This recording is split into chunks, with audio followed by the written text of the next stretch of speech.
The bareboat champion is Kyle Coffey, raising the boat, gets his photograph. But a great performance again, though, from Trapper.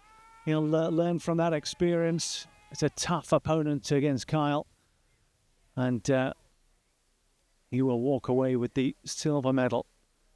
I believe he's coming in as a freshman too, so he definitely did a good job out here today. No, that was fantastic, and there'll be he will have his moment once again. Well, that's from Texas A&M University, Trapper Kirobaka. There we go. Turns to the crowd. Silver medal he will walk away with as we finish off the bareboat division, and that's your day done. Yeah, well, with me anyway. Yeah, but thank you. Thank you so much. Really appreciate your time. You're welcome. And it's a pleasure having me on here. And whatever comes next, I really wish you all the best. All right, thank you. I appreciate it. Thank you very much. There we have heading off into the distance. We're going to have Trenton Cowles is going to step into the booth very, very shortly as we move into the compound division, and with the familiar face of Carson Krahe is coming in from Texas A&M. So stepping from the coach's booth to the commentary booth, Trenton, good morning. Good morning. How was that for Trapper? And we were talking, I believe he's a freshman. Oh, he is a freshman. True freshman here at A&M. He's putting in the work, training hard with us every single day. He shot fantastic all weekend, and I mean, to walk away with silver is phenomenal achievement for him. I'm super proud of him. It's worked really hard to get. And I mean, Kyle is a fantastic competitor as well, though, isn't he? Kyle Coffey. Yeah, he's been on this final stage more times than I can probably count. He's one of the staples of this sport. He's always here, and never count him out in the bareboat division. And I think this might be the first Cumberlands versus Texas A&M gold medal match you've had today. Great rivalry. Carson is pretty strong. She just did really well at the World Cup. We just came and she got silver there. That was a roller coaster of a World Cup match, and now she's here in the gold medal match at Collegiate Nationals, and hopefully she can walk away with gold. Up against Lanie Nish of University of the Cumberlands, and they will be wandering into the arena very, very soon, just to get us started in the compound division. And this again is similar to fixed pins. It's cumulative, 50 meters on an 80 centimeter target. Alternating shooting. Yeah. And what was your experience in Shanghai? You were telling us that the conditions were tricky. Conditions were tricky and not tricky. I mean, you really had to watch the flags. The wind was sometimes would be blowing you one way, and sometimes you wouldn't be aiming off, and you had to pay attention to arrow to arrow. I mean, it's very similar to the conditions we have here. Here's a little bit more windy, but it's a little bit more of a consistent read here. It's a lot more right to left here. You're going to be picking your spot, going with it a lot more versus every single arrow of finding a new spot. But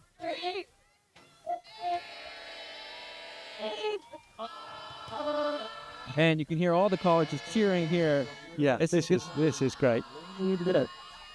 I mean, you perform on the world stage as well, internationally. There's something special about collegiate. Oh, absolutely. The cheering here, everyone's a team, everyone's pushing each other. You can hear it. Every single arrow that's shot, everyone's rooting for someone to do the best they can. Well, Carson has got Zanu behind today, and he's been absolutely fantastic all weekend as well. He was telling me yesterday he's got a national record, collegiate record. Yeah. And he was quite happy with the fact that nobody beat his bareboat record that he got last year. Yeah, so he shot the national record in bareboat last year, came out this year, and then beat my record by 1 point at this tournament. Yeah, I think he enjoyed last year because I believe it was late notice he was... Okay, first arrow, a little bit left. That seems to be the trend here on this field with that right to left wind, just not aiming off enough on your first arrow. And then with a 9. Okay, that's the first arrow I've seen hit to the right as a first arrow of the match. Ranger with another 8. That might just come from experience, come with confidence, just knowing that you can aim off a little bit more.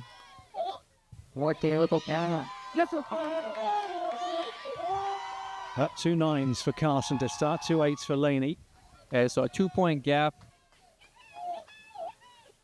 And the truth still started. Yeah, as you can tell, they're all to the left here, and that could be due to that right to left wind. Yeah, Carson with another guy. 4-point gap there. Is that right? Yeah, it's a 999.27 to 887.23. Yeah. I mean, there's going to be 5 ends of 3 arrows, 15 arrows fully for our match. So plenty of arrows left for things to go back and forth, especially in a windy day like this. You just have to be completely confident in your aim-off spot. Shoot every arrow with confidence. Has it been? We were sitting here, and obviously we got the windsock in the distance, but we were trying to figure out where the wind was blowing based upon where it was hitting us on our body. But you were saying it's been pretty consistent right to left, has it? Yeah, I mean, I walked down this field in the morning just to kind of get a gauge of it. I'm going to be coaching some of the boxes and the teams today just to kind of give them a whereabouts of how the field is kind of portraying it. I mean, if you look at all the wind flags all across the field, it's right to left, right to left, right to left. And as you walk down to the targets on the practice range, you can feel it pretty consistent. So it's a pretty good gauge onto what's going to be on this finals field. So Lanie will get us underway on this second end, trailing by 4 points to Carson Krahe. After one air. Carson is very unassuming in the sense that, she goes about her business, and the performance last week in China where she was only 1 point off of the gold medal tally. A fabulous display from Carson last week. And it looks like Carson's arrow was actually upgraded, so she had a 28 that first end. 98 and 9. That first arrow is a little bit to the right, so it seems she's found her range of where she can aim off. That should give her some confidence in these next couple arrows.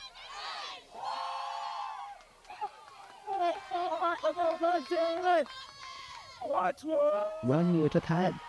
Okay, Lanie dialed in there, down the middle.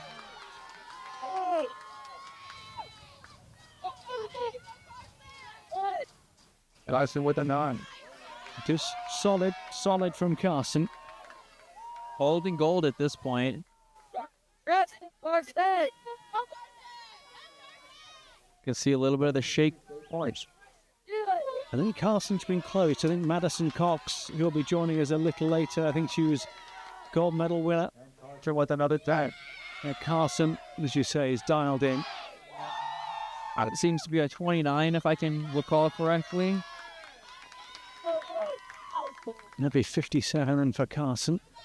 And Venu loves it, doesn't he? He likes putting on a show. He does love to put on the show. And as I say, I remember last year with Bearbo, he was only given quite short notice, if I remember. I think 2 weeks to practice, get ready for that division. And then he got the title, and he was like, "This is easy." I said, "Oh, don't be saying that." But I mean, exactly. He was saying it very much tongue in cheek, because I know there were other Bearbo archers that were in earshot, and they were like, But he was when you can prove it. I mean, you can talk the talk. If you shot the national record, then pretty much won teams and one individual. So yeah, I think it was silver in mixed teams. It was some Bearbo banter, I think. And then this year with the national record, I mean, he went back to recurve because there was World University Game trials. So, I mean, the recurve team fielded was an all recurve team. Myself, Venu, and Alex Gilliam. Oh my goodness, look at the stage blowing away here. That shows just the strength of this wind. And they're held down as well. The timing clock has fallen down.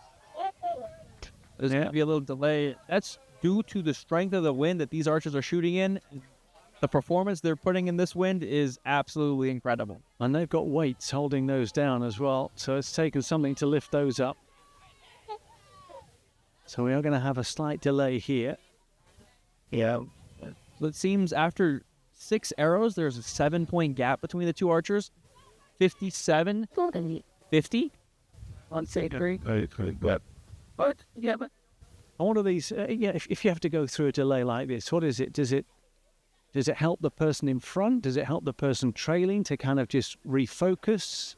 It really depends. I mean, you're going to go back there, talk to your coach, keep it loose, keep it going, getting ready to shoot your arrows. It really depends on where your focus is. And, I mean, at this level, you're getting to this gold medal match.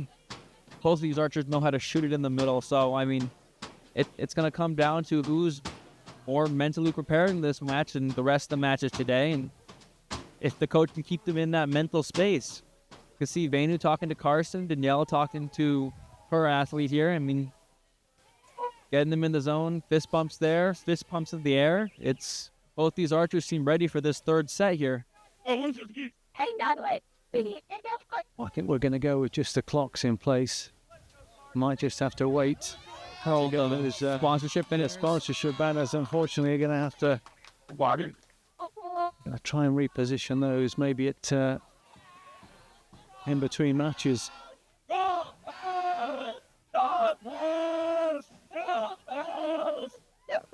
So something I've asked all the others, but where are you in your education journey? Where are you in your collegiate journey? So I've already graduated from my undergraduate degree, now pursuing a master's in mechanical engineering. I've got one more year left, graduating. They're going to graduate in May of 26. And then from there on, hopefully either RA, workforce, see where life takes me. Still goal is ultimately LA 2028. But yeah, I've been collegiate journey for me. I've done 5 years. As a recurve team, we've won 5 golds, and I'm really happy to be a part of this team, build this culture up, and kind of see what we can do here as a team. What's the highlight been for you personally on that collegiate archery journey? Oh, there's a ton of highlights. I mean, making World University Games, that's definitely a highlight. I mean, the first year when I won, that's a highlight. There's been Arching with it. mixed team wins, highlight everything. I mean, it's just been a lot. You've had a lot to cram in as well. Those last 5 years. Lanie with the pitch. That one dropping away to Lanie, but Carson continues to pile on the pressure. Just dropped to 10. Where's this one going? Arching with a 9. keeping it in the golds here.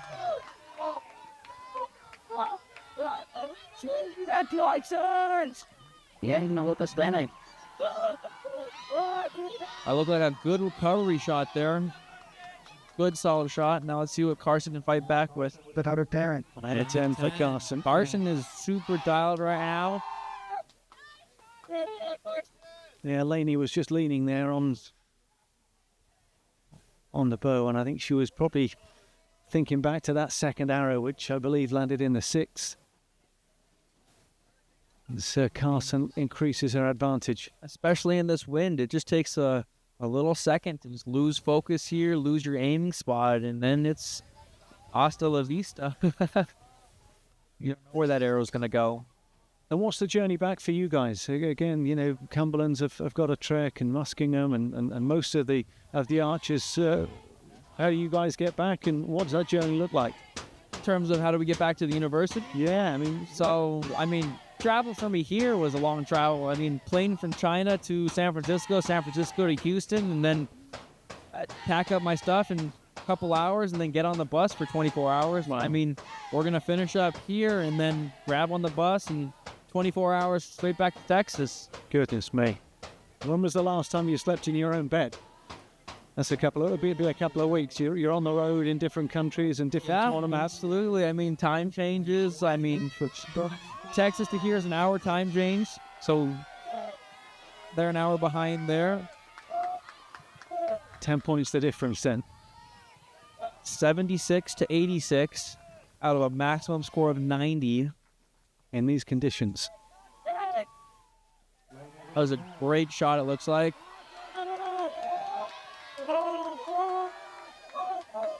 Carson going for gold. Collected with a 9. It's a case of with a 10-point lead, nothing silly. Just keep it clean, keep shooting your shot, running your process. She's a phenomenal archer. She knows how to do it.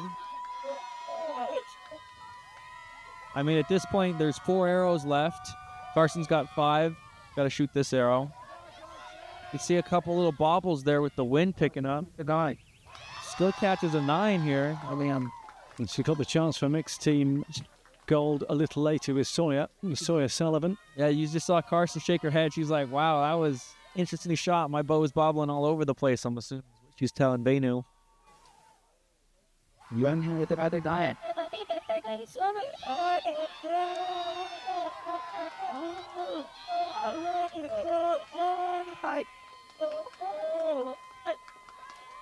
That looked like a solid shot. Richard eight. Right.